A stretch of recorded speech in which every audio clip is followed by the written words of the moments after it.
You're sitting there at 3 in the morning, staring at your phone. You typed out a message, deleted it, typed it again, and then you put the phone down. Because somewhere along the way, you learned that caring first makes you weak, that showing up makes you desperate, that vulnerability is a weapon she'll use against you later. Let me tell you something. That fear, it didn't come from nowhere. This isn't about confidence. It's not about being alpha or beta or whatever label they're selling you this week. This is about something deeper, something that's been carved into the psyche of an entire generation of men. And if you don't understand where this fear comes from, you'll spend your whole life running from the very thing that could set you free. Here's the truth. Modern men aren't afraid of rejection. They're afraid of the aftermath. Because rejection used to be simple. She said no, you moved on. But now it gets screenshotted, shared with her friends, turned into a story about how you were too much, or came on too strong, or didn't read the room. Your vulnerability becomes entertainment. Your honesty becomes evidence of your failure. And that's just the beginning. You grew up watching your father work himself to death, trying to be enough. You watched him bend, compromise, sacrifice everything he was for a family that barely noticed. You saw the exhaustion in his eyes, the resignation, the quiet acceptance that his needs didn't matter as much as everyone else's. And you swore you'd never end up like that. So you learned to protect yourself. You learned to hold back, to test the waters before diving in, to wait for her to care first so you'd know it was safe. But here's what they don't tell you. That protection, it's a prison. Because while you're sitting there playing it cool, measuring your words, calculating your response time like at a chess match, she's reading your distance as disinterest, your caution as apathy, your protection as absence. And the woman who might have met your honesty with her own, she's gone. Because she's not playing games. She's looking for someone brave enough to risk something real. Let's talk about what actually happened to create this fear. First, there's the cultural shift. Somewhere in the last 20 years, masculinity became synonymous with toxicity. You were taught that your natural instinct to pursue, to lead, to show desire was inherently predatory. That wanting her was problematic. That expressing your feelings was emotional labor she didn't sign up for. So you learned to shrink yourself, to ask permission for everything, to turn desire into a negotiation and attraction into a carefully worded contract. And it killed the very thing she was looking for. That raw, unapologetic certainty. That willingness to risk looking stupid for something you wanted. Think about it. Your grandfather didn't agonize over whether calling a woman made him seem desperate.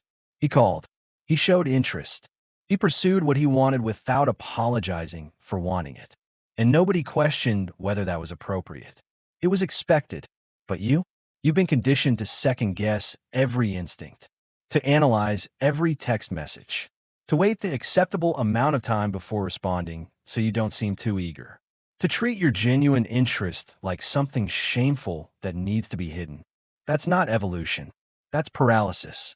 Second, there's the reality of modern dating. The apps, the options, the infinite scroll of faces that taught both of you that everyone is replaceable. That if this doesn't work, there's always someone else 3 swipes away.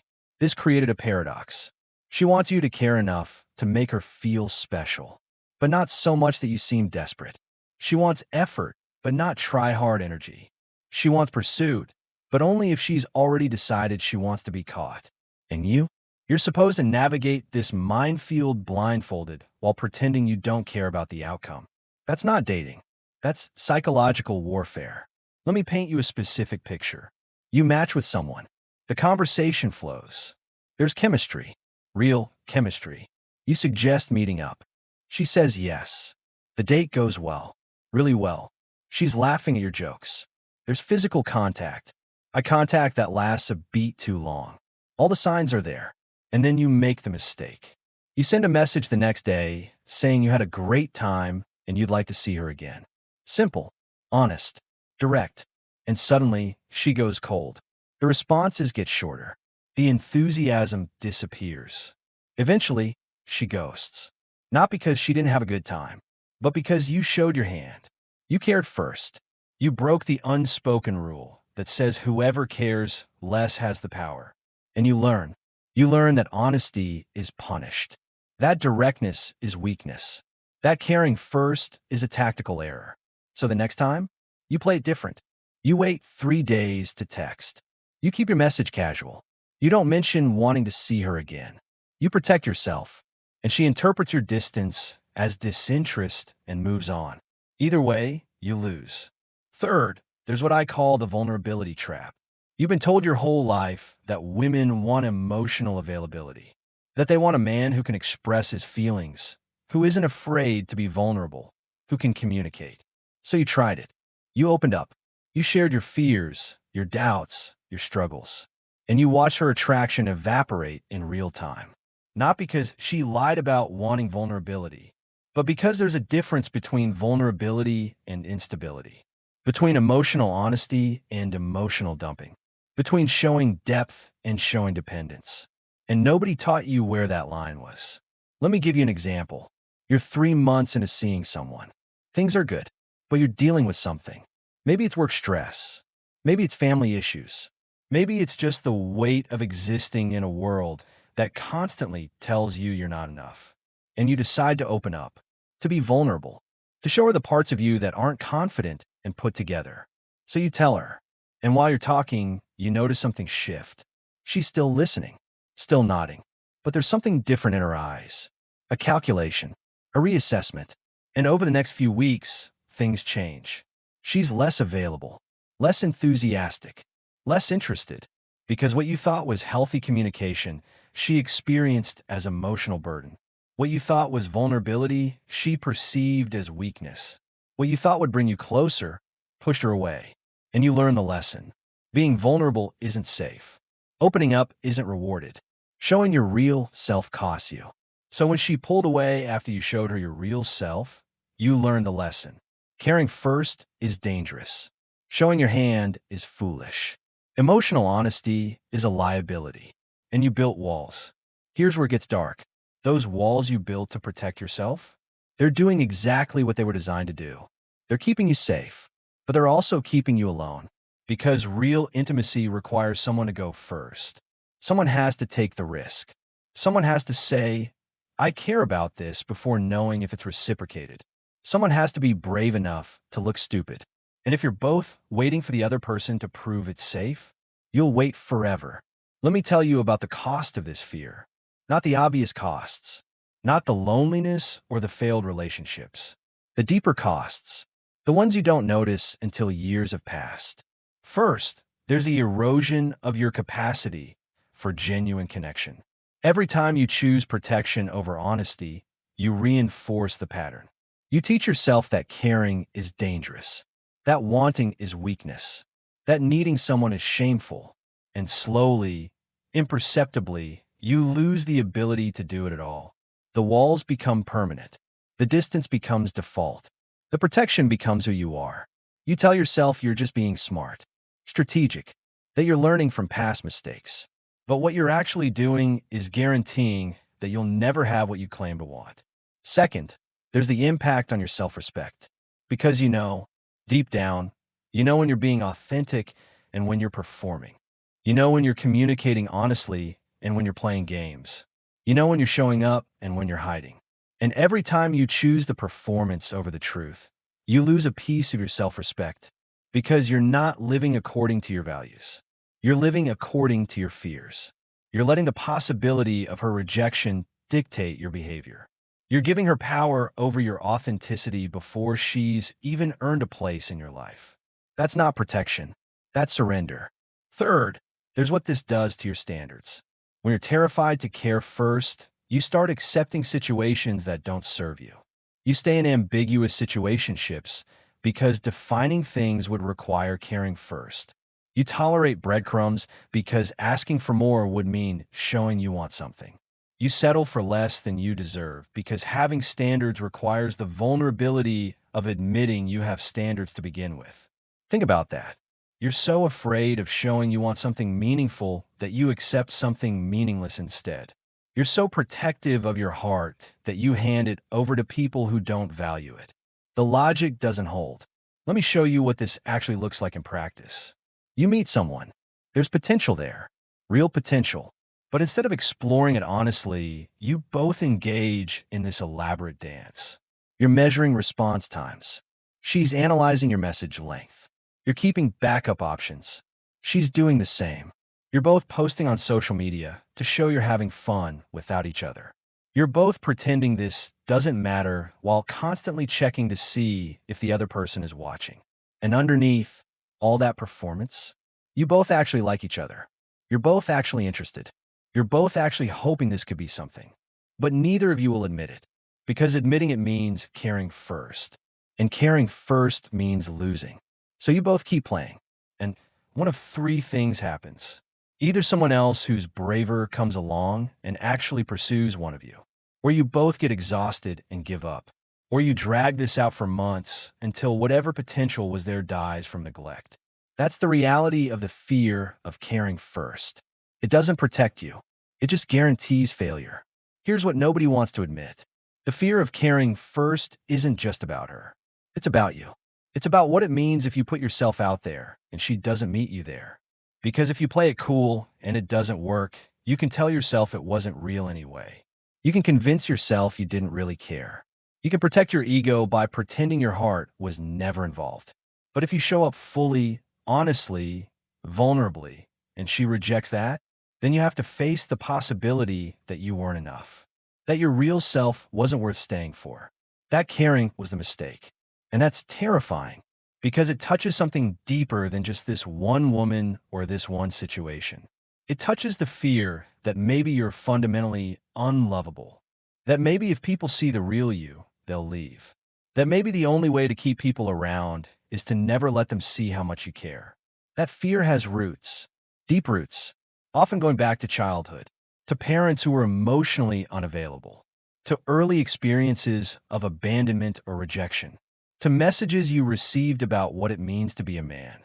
Maybe you saw your father express emotion and watched your mother lose respect for him. Maybe you cried as a child and were told to toughen up. Maybe you showed excitement about something and were mocked for caring too much.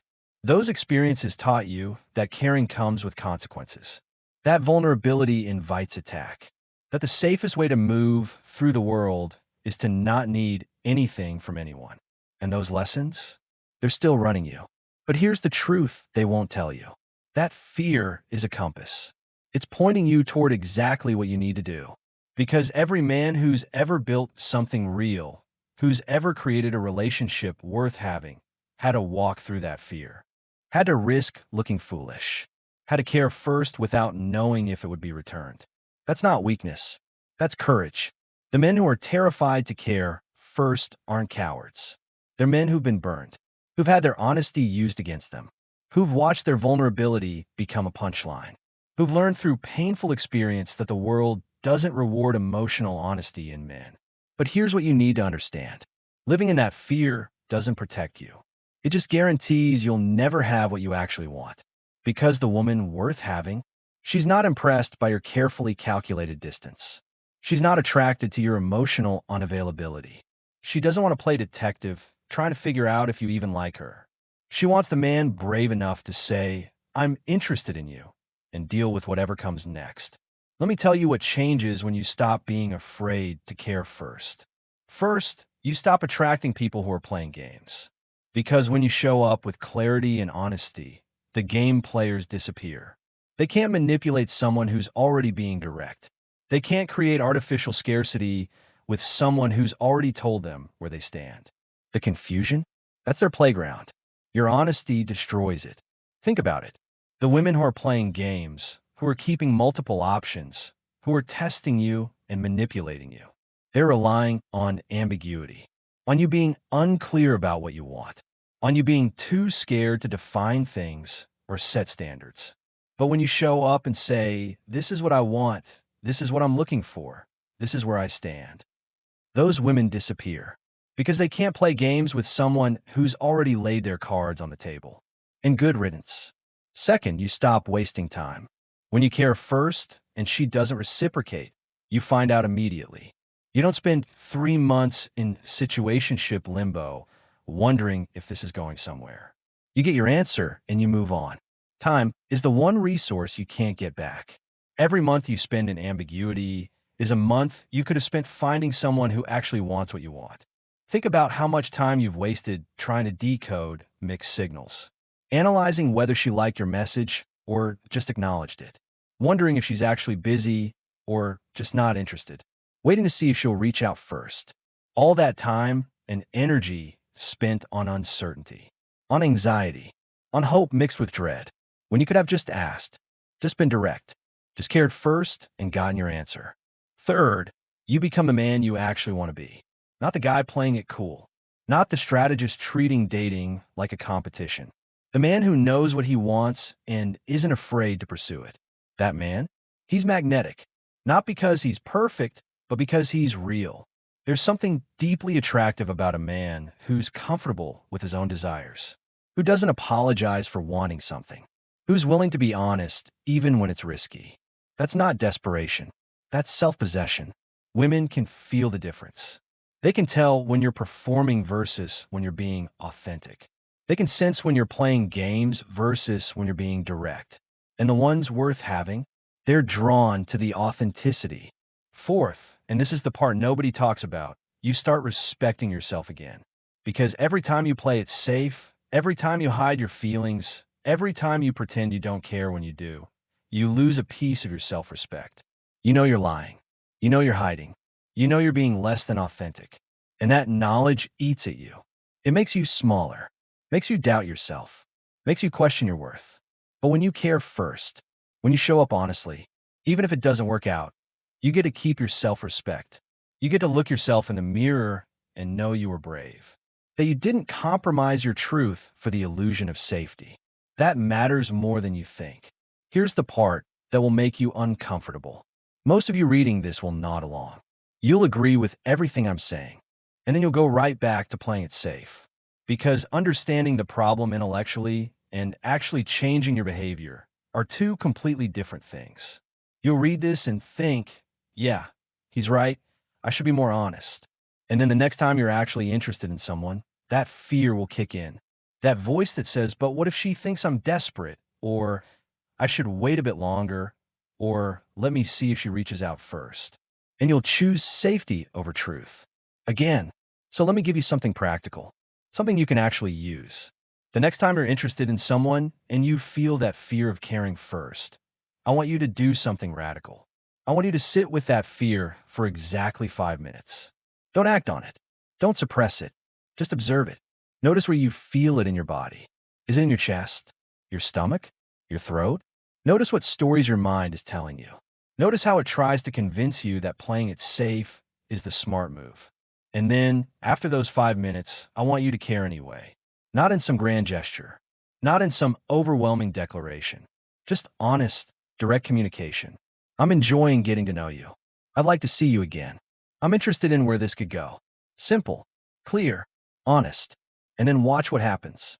One of two things will occur. She'll meet you there, and you'll build something real.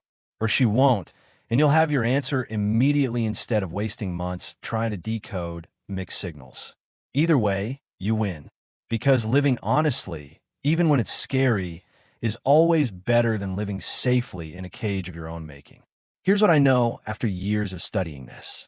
The men who are most terrified to care first are usually the men who care the most. They're not emotionally unavailable. They're emotionally protecting themselves because they know how much it hurts when caring isn't reciprocated. That's not a flaw. That's proof you're capable of depth. The question is whether you're going to let that fear turn your depth into distance. Because here's the final truth.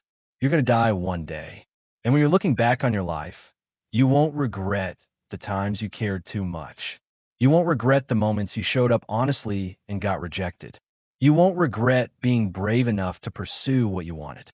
You'll regret the times you didn't. The connections you sabotaged with distance.